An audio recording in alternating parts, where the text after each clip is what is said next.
at the start of lockdown, actually it's quite funny, we were getting phone calls from the US Embassy in Zambia to say the last flight out of Zambia back to the US is next week. And they were telling Sav this. And I was telling Sav the South African Embassy is going to call me any day now. They will let me know. I'm still waiting for the call. Must have lost my number. But the point is, there was so much reason for fear and the noise around us to drown out our sight of God and our belief in His promises. And we all have that in our lives. There's so much noise around us that's fighting for our attention. Yeah. And so holding on to these scriptures is so life-giving. Yeah. And it's amazing when something is a priority or when something is important, and it carries value, we will sacrifice greatly for it. I will do anything for my boys. I will do anything for my wife because I love them.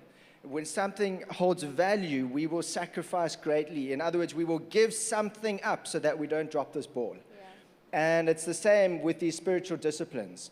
These are things that, especially as times get busy, and busyness has become like another pandemic.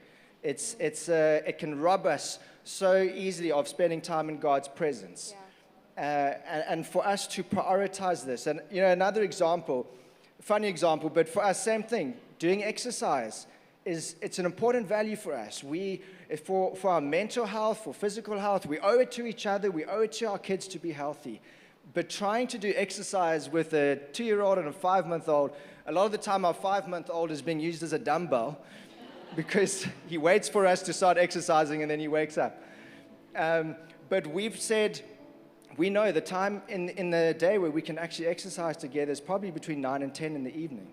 And so we're not watching Netflix as much as we would love to, but we're taking out an online gym subscription, a video that we watch 4 times a week. The point I'm making is we're willing to give up something because we know where we want to be in 10 years' time. We're saying, God, this is the person I want to be in 10 years' time. I want to be giving you my best. I want to be giving you my all. And so, God, today I'm making these little decisions. Okay, tonight, no Netflix.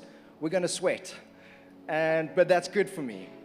I'm going to just wake up that little bit earlier because, God, even if it's just 5 minutes, I can't start this day without being in your presence.